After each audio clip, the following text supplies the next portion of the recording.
Edwin pulled the trigger, sending a bullet in Gloria's direction. At the life-or-death moment, the bulky cougar positioned himself to shield her, arms crossed over his chest in a protective stance. At the same time, 2 heavy metal rings slid out of his sleeve.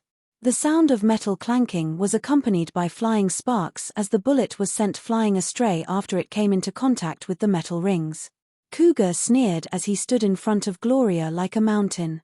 He clearly did not fear Edwin. Bullets from an average pistol were not a threat when he was at the height of internal energy cultivation, thanks to his speedy response in comparison to that of an average shooter. He could either dodge the bullet or stop it with his weapons.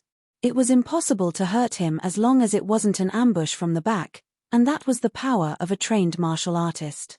Did he stop the bullet? Florence was shocked once more. At that point, they wondered if Cougar was even human for blocking both the fruit knife attack and the gunshot. "Do you think you're invincible with that pistol? You bumpkin."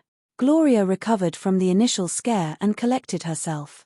With Tarragon and Cougar beside her, no one could hurt her. "How dare you shoot at my grandma? You're asking for death." "Cougar, I want him crippled." Dakota gave out the orders. "Roger that." Cougar cackled and launched himself into the air by jumping lightly. He sailed across like an arrow from a bow as crushed the tiles underneath his feet, and he barreled toward Edwin at a frightening speed. "That's just a minor trick." A short guy in a cap, who was standing behind Edwin, suddenly made his move and charged at Cougar. The two collided and set off an explosion. As the dust cleared, everyone could see that the short guy caught Cougar's fists in his hand. The impact of the collision had shattered the tiles underneath their feet into pieces. Cougar's eyes wavered with shock as he grunted. He never thought that someone would have the power to stop his punch. "Boss, he doesn't look like our target today." The short guy held his cap with one hand to prevent it from blowing it away.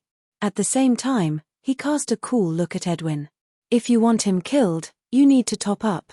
50 million for each person," Edwin replied, unperturbed. "Haha. No problem." The short guy grinned in excitement. "You're asking for death." Feeling belittled, Cougar was infuriated and lashed out with a punch.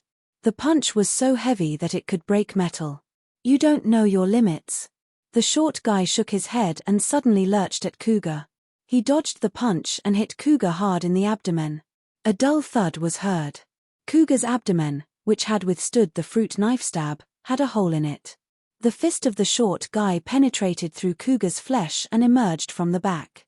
The scene was a horrifying, bloody mess. Cougar froze up and stared at the fist that pierced through his abdomen in disbelief. Never in his wildest dream had he imagined that someone would put a fist through the steely body that he trained and built for years. How is that possible? Gloria and the rest were terrified and shocked, especially knowing that Cougar was powerful enough to take down 100 men.